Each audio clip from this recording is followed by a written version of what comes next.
Et bien voilà, de retour sur ce plateau pour la première partie de la rétrospective. Nous avons comme invité Pero Louara. Il est journaliste et analyste politique et en même temps responsable du média CPL-TV. Bienvenue sur ce plateau. Merci beaucoup, Madame Mandala. Je voudrais saisir l'occasion d'emblée pour vous saluer, tirer les chapeaux pour le travail de qualité qui est fait ici, mais aussi pour saluer vos nombreux téléspectateurs, parmi lesquels je suis moi-même. Donc s'il y en a 2 dans ce pays, vous pouvez donc être sûr que je ne dors pas sans pour autant regarder Univers Group. Très flatté, merci.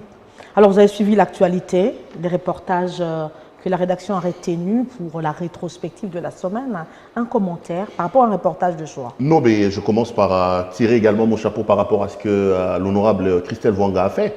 Le Parlement rose. Le Parlement rose. Moi, je pense que à un moment donné, moi, je suis assez critique par rapport à ce qui se passe dans notre Parlement. J'ai comme l'impression que ce n'est pas seulement le Parlement, mais c'est dans l'ensemble des domaines en République démocratique du Congo. Quand vous regardez, au lieu que nous puissions aller vers l'avant, nous descendons. Vous avez le Parlement, par exemple. Rappelez-vous que dans ce pays, on avait comme parlementaire qui Iléo, on avait qui Bassa, on avait qui comme parlementaire, on avait Etienne Tshisekedi Wamulumba, on avait qui comme parlementaire, on avait le professeur Liaou, on a eu Bochab comme parlementaire. Aujourd'hui, nous avons le Parlement de Daniel Safou. Moi, j'ai comme l'impression que quand vous regardez sur le plan qualitatif, je ne manque du respect à personne, vous allez vous rendre compte que la qualité est en train de baisser. Voir un journaliste, une ancienne journaliste, amener des idées aussi novatrices pour apporter quelque chose, surtout dans le combat de la femme. Aujourd'hui, je voudrais donc vraiment très sincèrement saluer ce que l'honorable Wang a fait. Un autre reportage que j'ai suivi qui m'a intéressé, c'est cette affaire de Kabila qui veut à la fois être du PPRD. Kabila ne s'est pas encore exprimé. Oui, du PPRD, qui tient à tout prix à ce que Kabila soit porte-parole de l'opposition. Je voudrais ici saluer le courage. Aujourd'hui, finalement, ils ont reconnu qu'effectivement, ils ont perdu la bataille des leaderships devant M. Tshisekedi et qui sont dans l'option d'aller vers l'opposition. Ça, c'est une bonne chose. Mais dès là, à avoir cette envie-là d'être porte-parole, je trouve ça tout simplement boulimique. Parce que vous aurez un Kabila qui, en 18 ans, a détruit les pays. Vous avez un Kabila qui, en 18 ans, nous a amenés dans le gouffre dans lequel le pays se trouve, mais qui continue à saigner le caisse de l'État. Donc, on va avoir un Kabila qui est payé comme ancien président de la République à peu près 600 000 $ américains le mois. Vous avez un Kabila qui est payé comme sénateur à vie 9 000 ou 8 000 $ américains le mois. Vous allez ajouter un Kabila comme porte-parole de l'opposition et en rang du vice-premier ministre qui est payé. Mais soyons sérieux. Soyons sérieux. Dans quel pays avez-vous vu des choses comme ça? Et heureusement qu'il n'est pas demandeur. Hein, non, mais même dans la tête des gens qui proposent cette affaire-là, je trouve ça tout simplement, c'est de la méchanceté. Évidemment, si on parcourt les lois, peut-être que ce n'est pas incompatible. Parce que les juristes les diront assez bien, ce que la loi n'interdit pas, la loi l'autorise. Peut-être qu'en disant, on ne dit pas que le rôle d'un ancien président de la République est incompatible, mais il y a aussi des questions liées notamment à la moralité.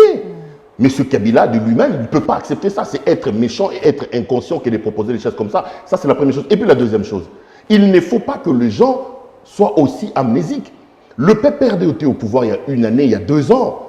Et cette affaire de porte-parole de l'opposition, tous les présidents des assemblées nationales qui ont succédé ont refusé, sur ordre de Kingakati, d'aligner ça sur l'ordre du jour des plénières.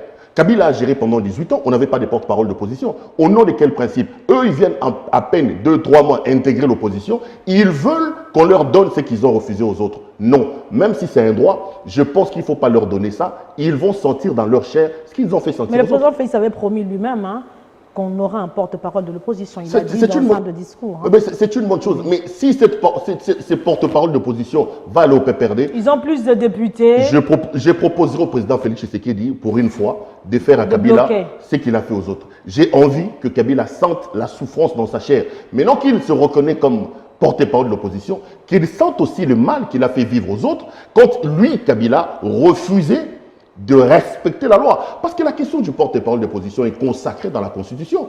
Mais regardez, il vous souviendra ici que dans ce pays, les gens ont même organisé des marches pour que la question liée notamment au porte-parole de l'opposition soit traitée à l'Assemblée nationale. Oui. Mais tous les présidents kabylistes qui ont succédé à l'Assemblée nationale ne l'ont pas fait.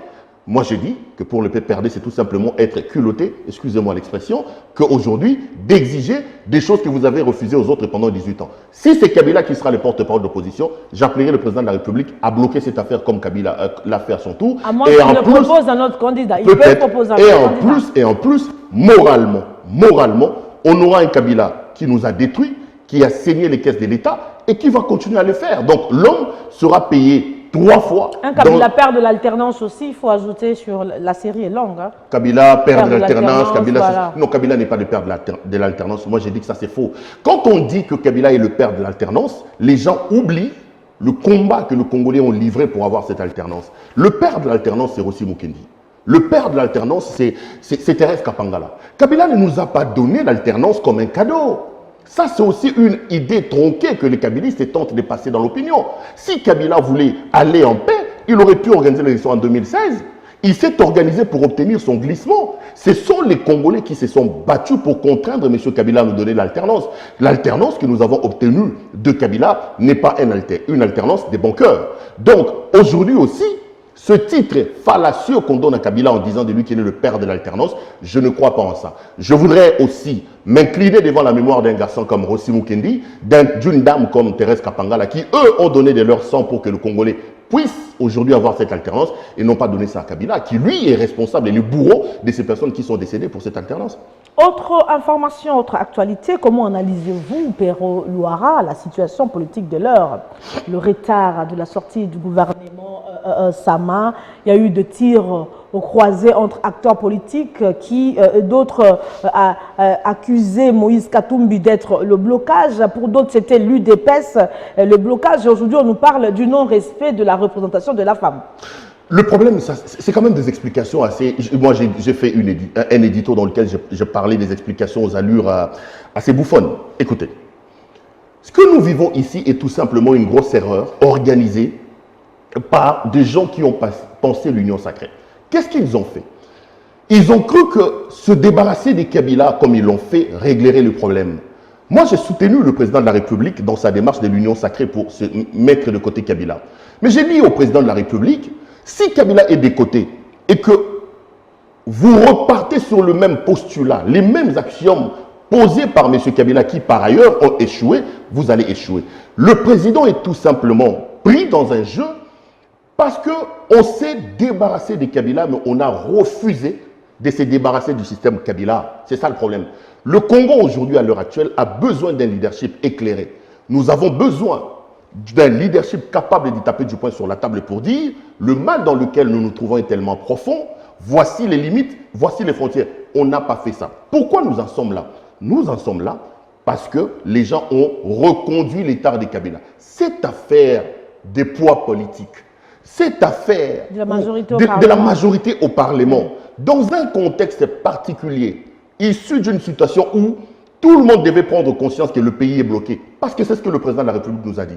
Et il a fallu que le président change les postulats en disant aux gens, écoutez, Kabila est en train de me bloquer, le pays va mal, j'ai besoin de votre secours, mais voici les principes. Nous ne partirons plus sur les mêmes bases. Aujourd'hui, on peut me dire, les politologues viendront me dire, écoutez, nous sommes en politique, la politique, c'est une question de poids politique, tout ça, je ne refuse pas. Nous sommes en politique, c'est vrai, mais nous sommes dans un contexte particulier où les principes autres que ceux décriés avant devaient être posés pour nous permettre d'aller de l'avant. Ouais. On s'est débarrassé des Kabila, mais on ne s'est pas débarrassé des tares des Kabila. On ne s'est pas débarrassé des antivaleurs des Kabila. On ne s'est surtout pas débarrassé des postulats qui ont gouverné le régime Kabila. Et le problème se pose. J'ai reçu Papa Molière, je lui donne raison, il y a 2-3 jours, sur mon plateau. Il me disait, aujourd'hui, le problème de l'union sacrée, c'est un problème de leadership. Je lui donne raison. Parce qu'il va falloir que le président de la République établisse un leadership clair, qu'il fasse la frontière entre les actions et les antivaleurs qu'on a décriées qui ont amené à la séparation avec Kabila et qu'il pose de nouveaux postulats.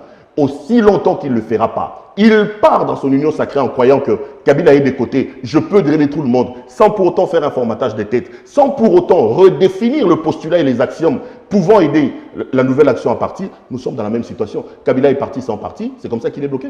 Dans des tirs croisés inutiles. Moïse Bemba, des tirs inutiles. Non, le problème, c'est le président de la République. je responsabilise le président de la République. C'est lui qui a amené l'idée de l'union sacrée. Ceux qui sont aujourd'hui dans l'union sacrée, on le reçoit tous sur nos plateaux. Il faut leur poser la question, l'union sacrée, c'est quoi? On va vous dire, l'union sacrée, c'est une vision. C'est vague. Donnez-nous les contenus de cette vision. Oui, l'union sacrée est une vision. Mais c'est quoi cette vision? Échelonnez-nous cette vision-là dans le temps. Qu'est-ce que vous allez faire dans 2 ans parce qu'il vous reste 2 ans de mandat? Moi, je dis toujours aux gens, c'est vrai de faire des slogans lorsqu'on était dans l'opposition. Mais lorsqu'on arrive au pouvoir, on doit passer des slogans aux actions. C'est un autre slogan qu'on nous dit ici, le peuple d'abord. Oui, c'est un slogan qui a fait son temps lorsqu'on était dans l'opposition. Mais aujourd'hui, est-ce que ceux qui sont au pouvoir peuvent-ils nous dire, lorsqu'ils nous disent le peuple d'abord, en termes des programmes, en termes des visions, en termes d'échelonnement, et dans le temps, et dans l'espace, qu'est-ce que ça veut dire le peuple d'abord? Personne ne peut vous le dire. L'union sacrée aujourd'hui s'étire dessus parce qu'ils n'ont pas de vision. Mais s'il faut faire une projection de l'union sacrée, est-ce que cette vision peut aider le chef d'État à atteindre ses objectifs durant la vision de l'union sacrée? C'est quoi? Vous êtes un grand journaliste et directeur général de cette maison. Vous fréquentez tous les hommes politiques, les summums politiques de ce pays. Vous serez dans l'impossibilité de me dire, à l'heure où je suis avec vous, dans la difficulté, j'allais dire, voilà, de me dire, c'est quoi la vision de l'union sacrée? Dites-moi, c'est quoi la vision? On dit l'union sacrée, ce n'est pas un parti politique, ce n'est pas une plateforme, c'est une vision. Mais c'est vague. Dès lors que vous partez sur des questions aussi importantes qui peuvent déterminer le devenir et le lendemain de tout un peuple, que vous ne fixez pas les frontières, que vous ne fixez pas les principes, que vous ne fixez pas les objectifs, qu'on ne fixe pas les lignes pouvant aider à atteindre ces objectifs-là, le chaos est inévitable. Moi, je suis dubitatif. Je crois que l'union sacrée, à l'heure actuelle, si le président de la République ne se réveillait pas, s'il ne tapait pas du poing sur la table pour redéfinir le concept, pour redéfinir la vision, pour imposer et incarner ses leaderships dans cette vision, cette affaire nous mène droit vers un mur. Et là, nous sommes en train d'accélérer alors droit vers un mur. Et toujours parmi le blocage, on nous a parlé aussi de la non-représentation de la femme. Hein, non, mais ça c'est Augustin Kabouya qui l'a dit. C'est comme ça que je t'ai dit, c'est une explication qui ne tient pas. Regardez. Mais dans le gouvernement Ilunkamba, la femme était quand même assez bien positionnée. Femme VPM, femme ministre d'État. Je suis pour le combat de la femme. Oui. Je suis contre les slogans. Je suis contre le slogan. Je termine ma question sur la femme dans ce gouvernement. J'aimerais savoir si l'on te demandait, Perrol Ouattara, de faire une évaluation de cette femme-là qui a représenté ces femmes, je dirais, qui ont représenté toutes les autres femmes dans le gouvernement Ilunkamba. Que peux-tu nous dire? Non, mais le gouvernement Ilunkamba, c'est un gouvernement amorphe qui a totalement échoué. Hein. C'est-à-dire que ces femmes-là, je vais parler des systémiques, le professeur Kayembe de l'IFASIC ne me contredira pas. On est dans ce qu'on appelle la systémique. Nous avons un grand ensemble à l'intérieur desquels il y a des petits ensembles qui forment cette sorte de système. Quand le grand ensemble est malade, vous ne pouvez pas détacher les éléments à l'intérieur de cet ensemble-là. Le gouvernement Ilunkamba c'est chaotique. Voyez voir comment ils ont géré, la crise des Covid en termes de communication, en termes de riposte. C'est nul, c'est zéro. Ce gouvernement-là, ils nous ont trouvés où? Ils nous ont amenés où? Est-ce qu'on peut nous dire Ilunkamba nous a trouvé à quel pourcentage d'accès à l'eau, à l'électricité, nous en sommes à où? Aujourd'hui, on nous dit que c'est Kabila qui bloque. Mais quand vous regardez la situation de la desserte à l'électricité aujourd'hui, quand vous regardez la situation de la desserte à nous aujourd'hui, vous allez vous rendre compte, au lieu même de stagner, nous sommes en train de reculer. Le pays va mal, madame. Le pays va mal. Au lieu qu'on se pose des vraies questions et qu'on apporte des réponses adéquates à nos problèmes, les gens sont en train de tourner autour du pot. Les vraies questions, la problématique de la nationalité soulevée par Noël Tchani, ce sont des questions que l'on se pose. Au lieu de soulever le vrai problème, comme la desserte en eau, la desserte en électricité, la problématique de la nationalité. Noël Tchani a tout simplement raté l'occasion de se taire. Je suis désolé. Noël Tchani lui-même, ses enfants sont de quelle nationalité? Parce qu'à un moment donné, la question de la nationalité, je suis totalement d'accord avec l'honorable Edéli Sanga. Nous ne devons pas cracher sur notre propre histoire. Ce pays a connu des situations très compliquées et que lorsqu'on est un homme politique et qu'on veut opiner sur des questions importantes, on doit réfléchir 2 fois. Quand vous lisez l'histoire juridique des nationalités dans ce pays, vous allez vous rendre compte que nous sommes passés de 2 ou 3 étapes. La première étape, la nationalité était une question des conquêtes. Les uns sont des Congolais, les autres ne le sont pas. Qu'est-ce qu'ils ont fait? Ils ont décidé de faire la guerre pour conquérir la nationalité. Nous sommes allés au dialogue intercongolais. Les gens se sont dit, en faisant à ce que les gens se sentent dans l'obligation de conquérir la nationalité, nous mettons la patrie en danger. Donnons la nationalité à tout le monde. Je ne suis pas d'accord avec cette manière-là de voir, mais ils l'ont fait. En donnant la nationalité aux gens, ils ont fait passer la question de la nationalité d'une question liée à la conquête à une question liée au droit. Être congolais devient un droit, non pas une question de conquête. Moi, je veux même qu'on aille au-delà. Aujourd'hui, il faut que nous passions d'une nationalité droit vers une nationalité liberté. Ça veut dire, je peux être congolais, je peux être français, je peux être belge. La question de l'exclusivité de la nationalité au Congo à l'heure actuelle, je trouve que c'est une question aberrante. Mais regardez ce que M. Tchani nous fait. M. Tchani, alors que nous tentons de progresser vers là-bas, lui nous ramène pour des raisons inavouées. En réalité, je regarde la caméra qui est là et je vous dis que la personne qui est visée dans cette affaire, c'est Moïse Katumbi. C'est Moïse Katumbi. Noël Tchani est tout simplement la face visible de l'iceberg. Il y a en dessous, il y a des forces occultes qui ont commencé déjà à avoir peur d'aller aux élections. Pour l'empêcher de postuler. Parce que aujourd'hui, lisez les réactions. Moi, je ne comprends pas aujourd'hui, lorsqu'on évoque des élections, lorsqu'on dit aux gens qu'il y aura élection en 2023, il y a une branche de personnes qui n'aiment pas qu'on parle des élections en 2023. Ceux-là sont en train de préparer des questions parce qu'ils ont peur des élections et ils sortent Noël Tchani comme un ballon d'essai. C'est Katumbi qui est visé dans cette affaire. Mais c'est une pensée rétrograde qui amènera le pays vers l'enfer. La question de la nationalité et de la candidature est réglée dans notre Constitution. Qu'est-ce que la Constitution dit? La Constitution dit peut être président de la République démocratique du Congo tout Congolais des nationalités d'origine. Qu'est-ce qu'on entend par nationalité d'origine? La nationalité d'origine est tout simplement tout individu né d'une mère ou d'un père congolais ou qui est né d'une descendance dont les ancêtres ou les anciens ancêtres étaient sur ce qu'on considère comme les sols de la République démocratique du Congo avant les élections. C'est clair. Venir avec un débat aussi hasardeux, de manière aussi inconsciente, dans un pays avec une alternance tronquée, un pays à problème comme le nôtre, Noël Tchani est tout simplement en train de mettre l'avenir de la République en danger. Et je pense que les Congolais censés doivent se mettre sur sa route. Il doit connaître les conséquences de l'ivoirité. Mais d'ailleurs, ça aussi, vous me mettez de l'eau dans la bouche.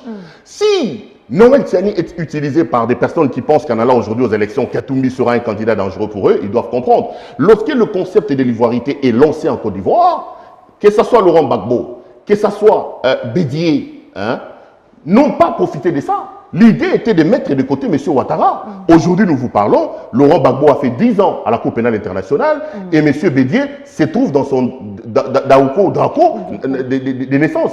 Donc, les personnes qui étaient visées pour être écartées des élections à cause de la nation de l'ivoirité, c'est eux qui ont profité de ça. Faisons attention, ne soyons pas amnésiques, lisons ce qui se passe chez les voisins pour que ça ne vienne pas chez nous. Vous risquez de préparer les lits à Moïse Katumbi en croyant qu'en mettant cette question-là des pères et des mères sur la table, vous l'écartez. Moïse Katumbi risque de tirer profit de la situation. Et une dernière question, est-ce que vous pensez que c'est opportun aujourd'hui le débat sur la tenue des élections aujourd'hui?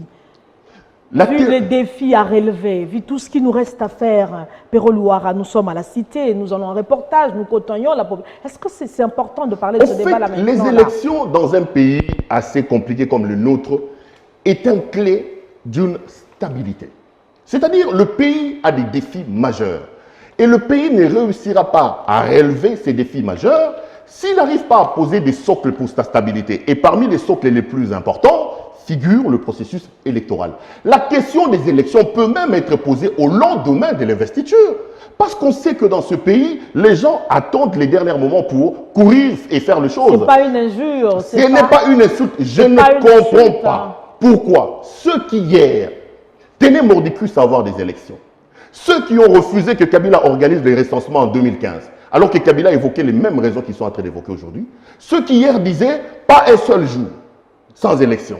Ceux qui hier nous disaient, avec ou sans machine, nous irons aux élections parce que l'élection est un processus important. Ce sont ceux-là qui sont réfractaires, qui sont allergiques aujourd'hui lorsqu'on leur parle des élections. On doit aller aux élections. Et ça sera une grosse erreur de la part de l'actuel régime que de ne pas nous donner les élections en 2023. Même Kabila, de triste mémoire, a eu son glissement lors de son deuxième mandat. On ne comprendra pas que les donneurs d'élections d'hier, ceux qui prêchaient pour la bonne gouvernance, ceux qui prêchaient pour l'état des droits, ceux qui nous disaient que les élections, eux, arrivent au pouvoir Et déjà, dès le premier mandat, il n'arrive pas à organiser les élections, eux s'organisent pour avoir un glissement. Je ne dis pas que le président de la République ne veut pas organiser les élections. Loin de moi, cette idée.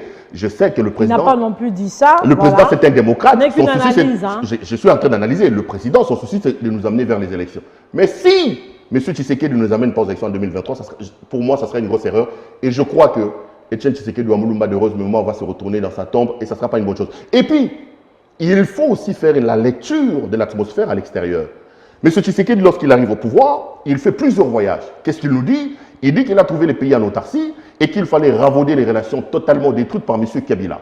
Parmi ses alliés, on parle des États-Unis d'Amérique, on parle de la Belgique, un pays où lui-même dit que c'est ma seconde patrie, où il a vécu.